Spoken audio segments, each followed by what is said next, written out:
What's good, y'all? What's good? Welcome to the channel. In this video, I'm going to be reacting to two different videos. So this is a 2-in-1. The first one is going to be Jenna Ortega Bloopers from Scream 6.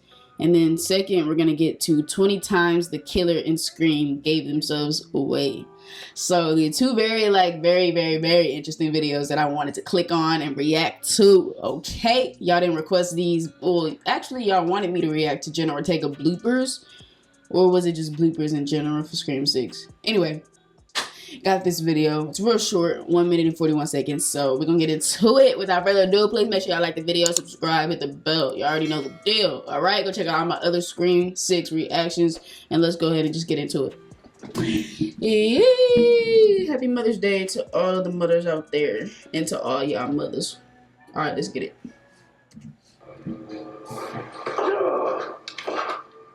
Hey, that was great. Thank you. Good. That felt really good. Yeah. I liked it. Timing wise? Oh, you didn't tell me, but very. It's my first day. No, it's I don't know how better to convey. That was great. You're doing great, man. Not bad, cute boy.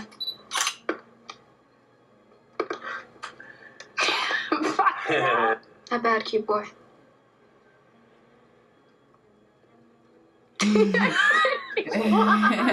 Also, I called Mount Sinai and Mindy and Gail are gonna be okay. It's over. That's it. Did we get it? Did we get it? You can dance. Dance break! Not dance break.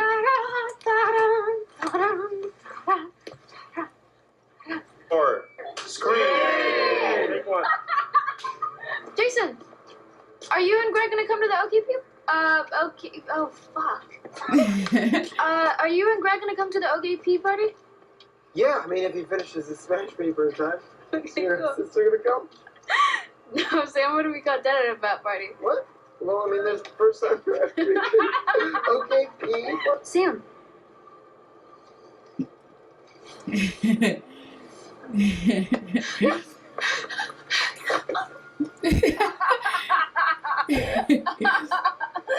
Oh my god! Hey, you okay? Oh my god! Oh no! Dang, that was really fast. She said, oh no. Dang, you guys, if you guys have any other like Scream 6 blooper reel videos, suggestions, hit me up down in the comment section or DM me on IG depending on what's going on. But I definitely want to react to some more bloopers from Scream 6, so hit me up. But yeah, we're going to get into this video right here. 20 times the killer in Scream gave themselves away. Scream movies 1 all the way through 6. This should be very interesting. I love seeing like little clues of what I missed before.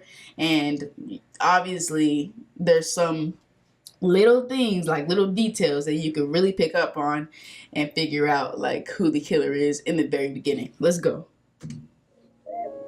Have you ever watched a Scream movie and figured out who the killer was because they gave themselves away? Viewers have seen many different motives and reasoning when it comes to the Ghostface killers, which has also led to many different slip-ups. Sometimes a character will do something that doesn't make sense and puts them right at the top of our suspect list. That is true. Here are 20 times that the killer in Scream accidentally gave themselves away. Too much info.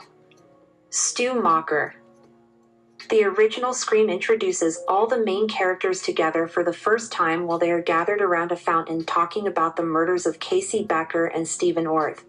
Stu begins to argue with his girlfriend Tatum about how the murder couldn't have been done by a girl. They didn't have to meet by like that. It's because there's no way a girl could have killed him.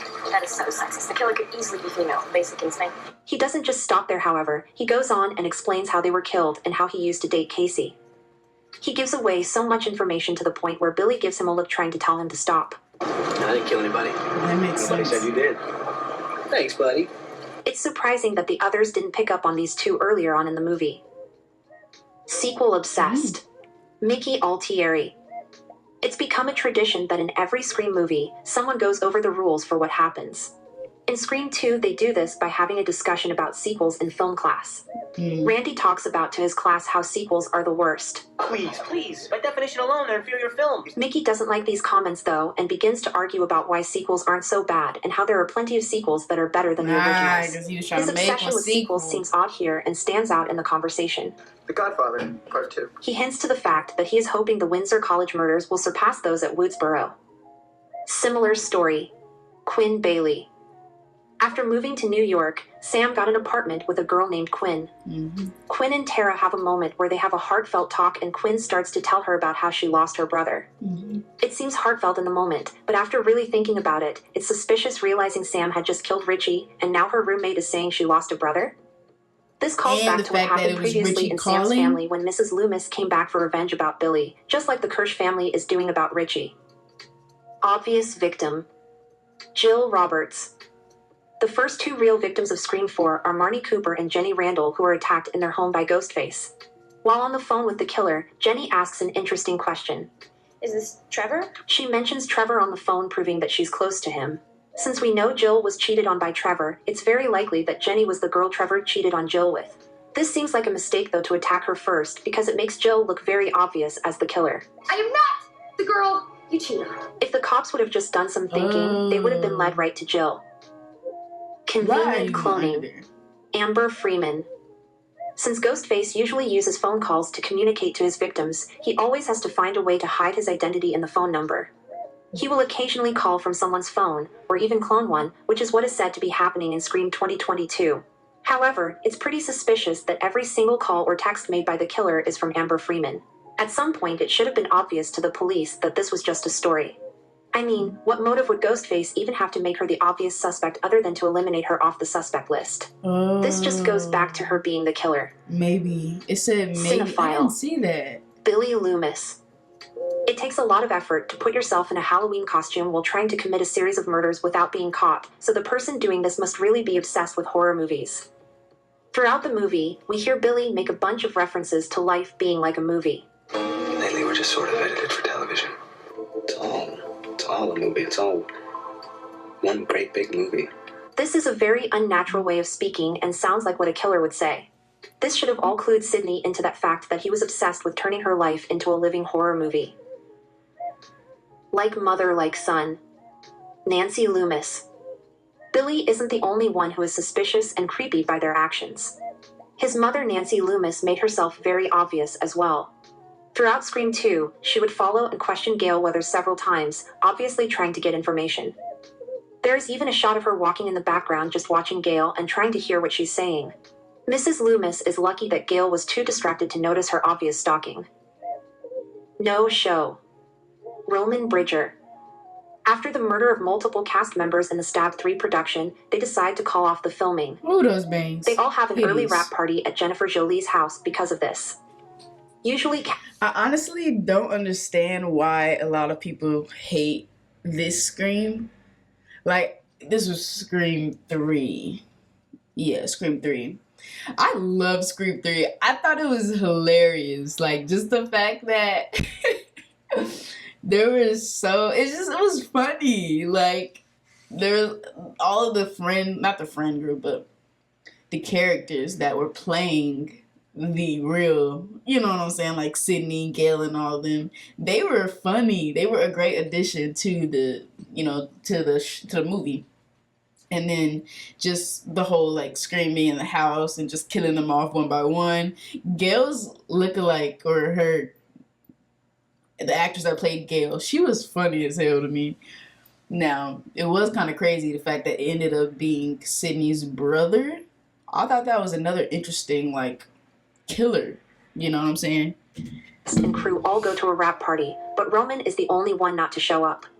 And this seems very odd since he is the director of the film. It's very obvious he didn't show up so he could set up the events that lead to Tom's eventual death. That was a crazy death. Richie Kirsch. On their way to Woodsboro, Richie explains to Sam how he's never seen the in-universe Scream franchise, Stab. I mean, I've never seen Gone with the Wind either, but I don't consider it like a huge hole in my cinematic education. He pretends to help Sam try to figure out who is behind the killings. He goes with her to find Dewey so he can give them advice on how to defeat a Ghostface killer, but when Dewey opens the door, Richie can't help but have a clearly awestruck facial like he's just met his hero. Not only does this go against his story about never seeing the Stab movies, but it shows his obsession with the legacy characters pointing to his reasoning for the attacks. Father and son. I didn't think Detective Bailey. Although this clue doesn't lead directly toward Detective Bailey himself, it for sure can be used as a clue to help find what they are looking for. During Scream 6, there are many references made to Richie Kirsch, including Sam receiving a call from him and finding his mask with the first attack. There are also references to past Ghostface hinting to similarities between this Ghostface and the one in Scream 2. After adding all these clues together, you can tell that someone is upset about Richie, and it's probably a family member if it has to do with what's happened with a past Ghostface. There is also a moment when Bailey is fake crying about the death of Quinn and mentions that whoever hurt his family will pay. He looks at Sam when he says this, secretly implying that she will pay for the death of Richie. Creating suspicion. Mickey Altieri. After Derek runs in the house to save Sydney, he gets cut by Ghostface and has to go to the doctor. While at the doctor, Mickey goes over to Sydney to try to encourage her. You are not alone, Sid. Okay, we're all here for you. We didn't go back in that house anyway. Obviously, we find out that he's the killer later on in the movie, so this pep talk he gives Sydney is really a manipulation strategy. It's just very suspicious when he tries to make him look guilty, because if he wasn't the killer, he wouldn't think this of his friend. She already knew. Jill Roberts. The entire school is alerted after the brutal murder of Marnie Cooper and Jenny Randall in Scream 4. This information is sent to the entire school over text in the middle of class. Jenny Randall and Marnie Cooper were murdered last night. What? All the students look at their phones when this is sent, except Jill, who doesn't need to look at her phone. She already knows that they're dead, because she and Charlie are the ones who did it. Wow. If only the other students would have noticed that she didn't check her phone. Yeah, nobody was The basement. Amber Freeman. Everyone is aware of the obvious horror movie tip that you shouldn't go into a dark basement by yourself, but it seems this advice also applies to killers. Scream 2022 has a scene where Amber goes down to the basement and is startled by Mindy, who appears down there. Mindy starts lecturing her on why she shouldn't have gone down there by herself. Instead of being scared to be alone down there with Mindy, she starts taunting her about how she could be the killer, and even when Mindy falsely admits to being the killer. You know what else you shouldn't do when there's a masked killer around? What? Follow someone into a dark, creepy basement alone. She doesn't look very scared. This should have been a huge sign to Mindy that Amber was involved, because the only one who wouldn't be scared that Mindy is the killer would be the killer themselves.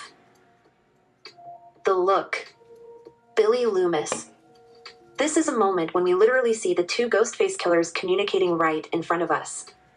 Billy Loomis is known for being a pretty suspicious and mysterious guy before you even find out he's the killer, so it's hard to figure out if he's Ghostface or if he's just that creepy. Well, when he arrives at the party, he jumps out in front of the door and then gives Stu a very obvious look. He's telling Stu that he just killed Tatum in the garage. This is such a fun part to see on rewatches when you already know these two are guilty. Remember Me. Nancy Loomis. Sydney is anything but free from Ghostface calls by the time Scream 2 comes around. When she is in the sorority house, she picks up the phone and gets this question from Ghostface. Hello? Hello, Sydney. Remember me? The fact that Ghostface says remember me means that they are connecting to the Ghostface from the past, who is Billy Loomis. This hints toward the information that this is Billy's mother to Sydney. Subway behavior. Remember Me. Ethan Landry. Scream 6 includes a scene where Mindy Meeks and Ethan Landry get separated from the group onto the wrong subway car. Mindy stays away from Ethan, believing that he is Ghostface, and his actions only confirm it. As things happen, and Ghostface lingers around, Ethan shows no sign of fear and actually looks somewhat menacing in his expressions. After Mindy is attacked, he tried to save his image by pretending to help her, but since he was in a hurry to get back to the shrine, he left her to die there, which gave away his identity. Mindy even picks up on this in the movie and tries to warn them when she gets to the shrine. Making the movie. He was trying to hurry. I mean, yeah, I guess. So are we saying that he was the one that stabbed her on the subway? I mean, that makes sense if he was the only one. Or was it Quinn also in there? I feel like Quinn was also in there. But if it was him, it's kind of weird, like the timing, how he was able to. Yeah, I don't know. Charlie Walker. The two boys from Cinema Club, Robbie Mercer and Charlie Walker, get very excited when it comes to the stab movies. But Charlie becomes a little too excited when talking about making a real-life stab movie. The killer should be filming the murders. It's like the natural next step in a psycho-slash innovation. Making your art as immortal as you. He explains why it is important for the killer to be putting his murders on film.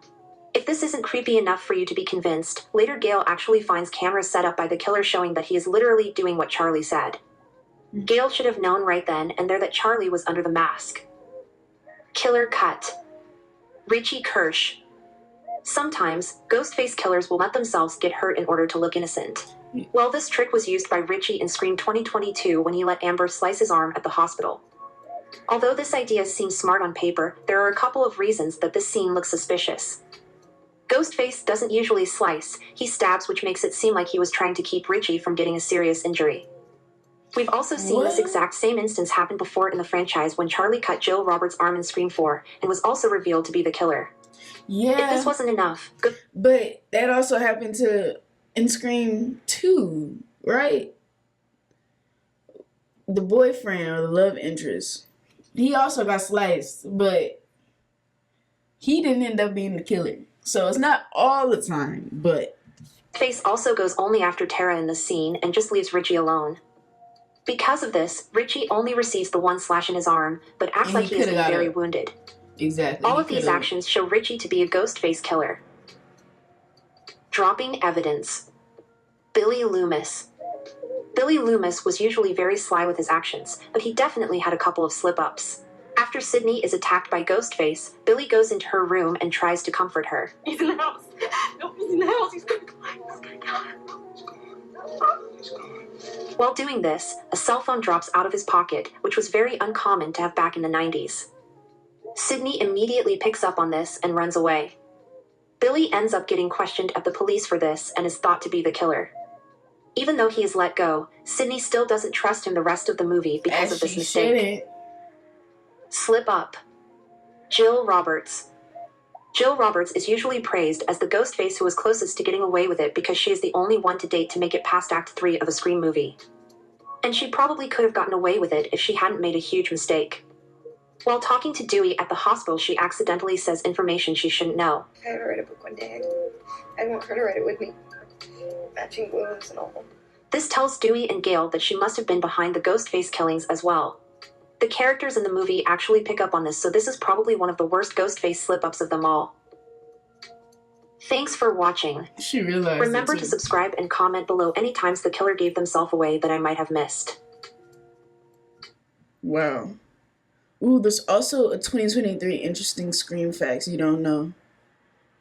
That's kind of cool. Okay, there's 20 times the killer in Scream gave themselves away from Scream movies 1 to 6. If you guys enjoyed, please make sure y'all like the video up. I thought it was very interesting for sure. I love, videos like this where it kind of gives interesting facts. And yeah, I mean, I really enjoyed it. And if you guys did, please make sure you subscribe to the channel. Hit the bell so you know when I upload. Stay tuned, stay litty. Yeah.